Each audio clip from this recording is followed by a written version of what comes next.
யாருக்கெல்லாம் அழகுமதியை ரொம்ப பிடிக்குமோ இந்த வீடியோவுக்கு லைக் பண்ணிட்டு வாங்க நாளைக்கான ப்ரோமோக்கான ப்ரிடிக்ஷன் என்னன்னு பார்க்கலாம். வீட்டை விட்டு வெளியில போன அழகுமதி நேரா டிஎஸ்பி ஆஃபீஸ்க்கு போறாங்க.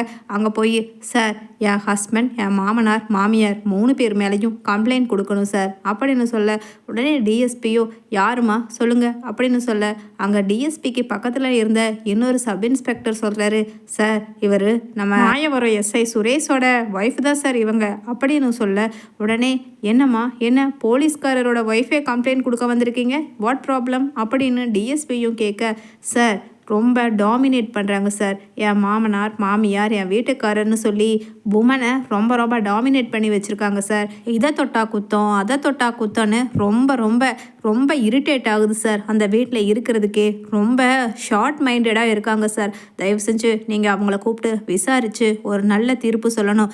இப்போ கூட என்னை வீட்டை விட்டு வெளியில் போகணும்னு சொல்லிட்டாங்க சார் அப்படின்னு அங்கே நடந்த எல்லாத்தையுமே டிஎஸ்பி கிட்ட சொல்கிறாங்க மதி. உடனே என்ன சார் உடனடியாக நீங்கள் இந்த சுரேஷ் இங்கே வர சொல்லுங்கள் அப்படின்னு டிஎஸ்பியும் சொல்ல அதே சமயம் பாக்யராஜ் சொல்கிறாரு சுரேஷ் கிட்ட, சுரேஷ் என்னதான் அம்மாவும் அப்பாவும் மதி மேலே அப்படி ஒரு கம்ப்ளைண்ட் சொன்னாலும் நீ என்ன பிரச்சனையாக இருந்தாலும் மதியை வீட்டை விட்டு வெளியில் போக சொல்லியிருக்க கூடாதுடா அப்படின்னு சொல்கிறாங்க. உடனே சுரேஷோ அண்ணே இல்லைண்ணே இவ்வளோ மாதிரி திமிர் பிடிச்சவங்களுக்கு அவள் வீட்டில் போய் அவள் திமிரை காமின்னு சொல்லி அனுப்பிச்சாதானே கொஞ்சமாவது அடுத்த தடவை தப்பு பண்ணும்போது பயம் வரும். அதனால் அவெல்லாம் வந்துடுவானே, அதை பற்றி கவலைப்படாதீங்க. அண்ணி இப்போ என்ன டின்னர் ரெடியா அப்படின்னு கேட்குறாரு. உடனே என்ன கொஞ்சம் கூட மனசாட்சியே இல்லாமல் இவன் டின்னர் கேட்குறான் அப்படின்னு மலரும் முழிச்சுக்கிட்டு இருக்க கரெக்டாக ஃபோன் அடிக்குது டிஎஸ்பி ஆஃபீஸில் இருந்து சுரேஷுக்கு. அதை அட்டன் பண்ணி பேசுகிற சுரேஷ், எஸ் சார் நான் எஸ்ஐ சுரேஷ் தான் பேசுகிறேன் அப்படின்னு சொல்கிறாரு. உடனே நீங்கள் இமீடியட்டாக டிஎஸ்பி ஆஃபீஸ்க்கு வாங்க அப்படின்னு சொல்லிட்டு அங்கே சொல்ல, டிஎஸ்பி ஆஃபீஸ்க்கா எதுக்கு சார், நான் என்னோடய டியூட்டியில் கரெக்டாக தானே இருக்கேன், ஏதாவது ப்ரமோஷன் அந்த மாதிரி ஏதாவது விஷயமா இல்லை ஏதாவது லீகலாக நான் மிஸ்டேக் பண்ணியிருக்கேன்னா என்னோடய டியூட்டியில் அப்படின்னு கேட்குறாரு சுரேஷ். வாயா வந்து தெரிஞ்சுக்க என்னன்னு அப்படின்னு சொல்லிட்டு ஆப்போசிட் சைடில் பேசுகிற டிஎஸ்பி ஆஃபீஸ் எம்ப்ளாயி சொல்லிட்டு வச்சிடுறாங்க. அப்போ சுரேஷ் டிஎஸ்பி ஆஃபீஸ் வர அங்கே சீட்டில் ஆப்போசிட்டில் உட்காந்துருக்காங்க டிஎஸ்பிக்கு ஆப்போசிட்டில் மதி. அதை பார்த்துட்டு அங்கே கேப்பெல்லாம் சரி பண்ணிவிட்டு சல்யூட் பண்ணுறாரு சுரேஷ். எஸ் சார் அப்படின்னு சொல்லிட்டு சொல்ல உடனே டிஎஸ்பி சொல்கிறாரு, என்னையா எஸ், உங்கள் கட்டிட்டு வந்த ஒரு பொண்ணை இவ்வளவுதான் கொடுமைப்படுத்த முடியுமா? உங்கள் அப்பா அம்மா நீன்னு சேர்ந்து வீட்டை விட்டு தனியாக அனுப்பிச்சிருக்க. இந்த காலம் எப்படி கெட்டு கிடக்குதுன்னு தெரியுதில்ல. சின்ன வயசு புள்ள முதல் கொண்டு வயசானவங்க வரைக்கும் எப்படி பாதுகாப்பாக இருக்கணுங்கிறது உனக்கு தெரியுமா தெரியாதா? நீயும் ஒரு போலீஸ்காரன் தானே. எத்தனை கேஸ் இந்த மாதிரி நம்ம டிபார்ட்மெண்ட்டில் பார்க்குறோம். அப்படி இருக்கும்போது இந்த ராத்திரி வேலையில் கட்டின பொண்டாட்டியை வீட்டை விட்டு வெளியில் அனுப்பியிருக்கியே, அப்புறம் என்னையா மனுஷனையே அப்படின்னு சொல்லிட்டு சொல்ல உடனே சுரேஷ் தலை குனிஞ்சு நிற்கிறாரு. சார் அவ வந்து அது வந்து அப்படின்னு சொல்ல உடனே என்ன அவ வந்து இவ வந்து இது வந்துன்னு வாயை மூடியா முதல்ல உங்கள் அம்மா அப்பா எங்க அப்படின்னு சொல்ல, சார் எல்லாத்தையும் சும்மா இவ சொல்கிறத வச்சுட்டு நீங்கள் எங்களை ப்ளேம் பண்ணாதீங்க சார், இவ பொய் சொல்கிறா சார் அப்படின்னு சொல்லிட்டு சொல்கிறாரு சுரேஷ்.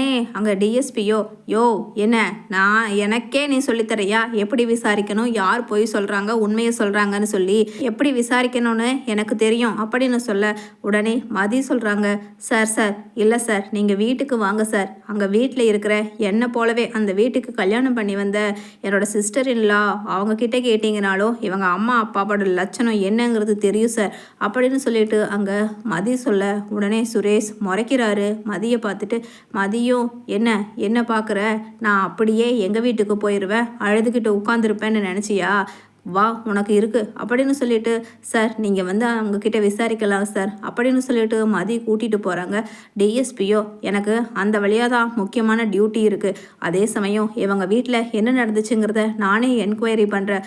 பிகாஸ் இட் இஸ் இன்ஸ்பெக்டரோட வீட்லேயே ஒரு கல்யாணம் ஆகி 7 வருஷத்துக்குள்ளே ஏதாவது ஒரு பொண்ணு அவங்க ஹஸ்பண்ட் மேலேயும் மாமனார் மாமியார் மேலேயும் கம்ப்ளைண்ட் கொடுத்தா அதை எவ்வளவு சீரியஸாக எடுத்து விசாரிக்கணுங்கிறதுக்கு இது ஒரு முன்னுதாரணமான கேஸாக இருக்கட்டும், நடங்க நானே வந்து விசாரிக்கிறேன் அப்படின்னு டிஎஸ்பியும் நேராக வீட்டுக்கு வர்றாங்க.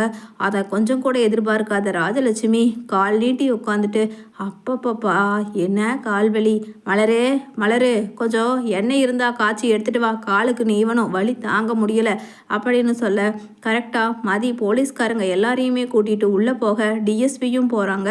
அதே சமயம் பின்ன இருக்காது நீவி வேணும்னா நான் விடவா அப்படின்னு மதி கேட்குறாங்க. அங்கே ராஜலட்சுமியை பார்த்து உடனே யாருடி இவ இத்தனை போலீஸ்காரங்களை கூட்டிட்டு வந்திருக்கா அப்படின்னு வாயடைச்சு போய் எழுந்திருச்சு நிக்கிறாங்க ராஜலட்சுமி. அப்ப டிஎஸ்பி ராஜலட்சுமியை பார்த்து கேட்குறாங்க, என்னம்மா என்ன நல்லா இருக்கீங்களா அப்படின்னு கேட்க, உடனே நல்லா தான் சார் இருக்கிறோம் அப்படின்னு பயந்துக்கிட்டே சுரேஷையும் பார்க்குறாங்க.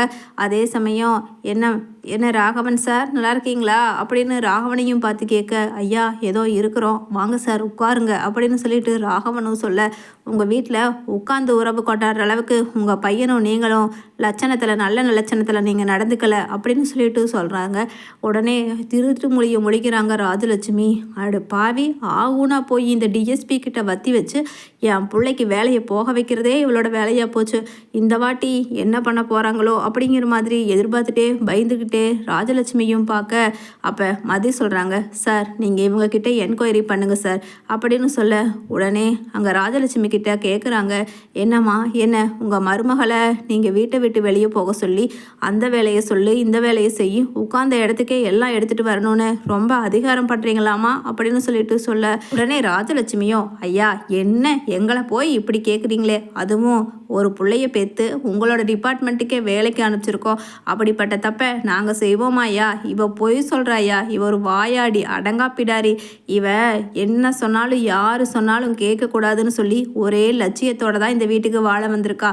ஒரு பொண்ணுனா சாதாரணமாக குடும்ப வேலைங்களை செய்ய சொன்னால் கூட அதை ஒரு கம்ப்ளைண்ட்டாக வந்து உங்ககிட்ட கொடுத்துருக்கா. அதையும் நீங்கள் இவ்வளவு பெரிய பொறுப்பில் இருந்துட்டு எத்தனையோ வேலைங்க இருக்கும், அதை எல்லாத்தையும் விட்டுட்டு விசாரிக்கிறதுக்கு வந்திருக்கீங்களே அப்படின்னு சொல்லிட்டு ராஜலட்சுமியும் சிரிச்சுக்கிட்டே சொல்ல, பக்கத்தில் நிற்கிற ராகவனோ, சார் நாங்கள் வேணும்னா இன்னொரு மருமக தான், அவள் கல்யாணமாகி வந்து 6 வருஷம் ஆச்சு, இது வரைக்கும் எங்கள் மேலே ஒரு சின்ன கம்ப்ளைண்ட்டோ ஒரு சின்ன வருத்தமோ அவன் மனசில் இருக்குதான்னு கேட்டு பாருங்க. அப்படி இருக்கும்போது இவளை ஒரு மாதிரி அவளை ஒரு மாதிரி நாங்கள் பார்ப்போமா அப்படின்னு சொல்லிட்டு கேட்குறாரு. உடனே அங்கே கை கட்டி நின்றுக்கிட்டு இருக்க மதி சொல்கிறாங்க, அப்படி வாங்க வலிக்கு. இப்போ சார் நீங்கள் அந்த அக்கா கிட்டேயே கேட்டு பாருங்கள், அவங்களோட கேரக்டர் வேறு, எதுவாக இருந்தாலும் வளைஞ்சு கொடுத்து சாரி கேட்டு போகிற டைப்பு. ஆனால் என்னால் அப்படி இருக்க முடியாது சார், ஏன்னா சுயமரியாதைங்கிறது ஒன்று இருக்குது. செல்ஃப் ரெஸ்பெக்ட் இல்லாமல் இவங்க கிட்ட சிரிச்சுக்கிட்டே இவங்க சொல்கிற வேலையை எல்லாம் ரோபோ மாதிரி செஞ்சுக்கிட்டே இருந்தால் இவங்க நல்லவங்கன்னு சொல்லி சர்டிஃபிகேட் எல்லாம் கொடுக்க மாட்டாங்க சார். ஆனால் வீட்டை விட்டு வேணும்னா துரத்தாமல் மலரக்கா மாதிரி அப்படியே ஒரு மூளையில் சமைச்சிக்கிட்டு இருந்துக்கலாம். அந்த மாதிரி எல்லாம் இந்த காலத்தில் இருக்க முடியுமா சார் அப்படின்னு சொல்லிட்டு சொல்ல, அக்கா நீங்கள் வாயை திறந்து சொல்லுங்கக்கா, இவங்க பண்ணுறது உங்களுக்கு கொடுமையா இல்லையா அப்படின்னு சொல்லிட்டு கேட்குறாங்க. உடனே மலரும் திருட்டு மொழியும் முழிக்க, ராஜலட்சுமியும் ராகவனும், என்னம்மா மலரு இன்னைக்கு நேத்தா உன்னை பார்க்குறோம், 6-7 வருஷமா எங்கள் புள்ள ரேவதியை விட ஒரு படி மேலே தானே உன்னை வச்சு பார்க்குறோம். அப்படி இருக்கும்போது நீ என்ன உண்மையைத்தானே சொல்லுமா அப்படின்னு சொல்லிட்டு சொல்ல, சுரேஷ் என்ன அன்னைக்கு இவங்க பேச்சை கேட்டுட்டு வீட்டை விட்டு வெளியில் போன்னு சொன்னது உண்மையா இல்லையாக்கா, சொல்லுங்கக்கா, நீங்கள் சொல்கிறதுல தான் இந்த குடும்பத்தை மாற்ற முடியும், இவங்களுக்கு தண்டனை வாங்கி தர்றதை விட இவங்களை திருத்தணும், அதுதான் முக்கியம் அப்படின்னு சொல்லிட்டு மதியும் சொல்ல, உடனே மலர் என்ன பண்ணுறதுன்னு தெரியாமல் தலையை சொரிஞ்சுக்கிட்டே நிற்க, உடனே பாக்யராஜ் சொல்கிறாரு, மலரு உன் மனசில் இவங்களை பற்றி என்ன இருக்கோ அதை வெளிப்படையாக சொல்லிடு மலரு அப்படின்னு சொல்ல, ஆமாம் இவங்க உட்கார்ந்த இடத்துல இருந்துட்டு எல்லாத்தையும் வேலை வாங்குவாங்க, பத்தாததுக்கு ஆம்பளைங்கன்னா வசதி, பொம்பளைங்கன்னா என்னமோ ரொம்ப கீழே காலில் போட்டு தேய்க்கிறதுக்கு சமம்னு சொல்லி நடந்துக்கிறாங்கன்னு உண்மையை சொல்கிறாங்க மலர்.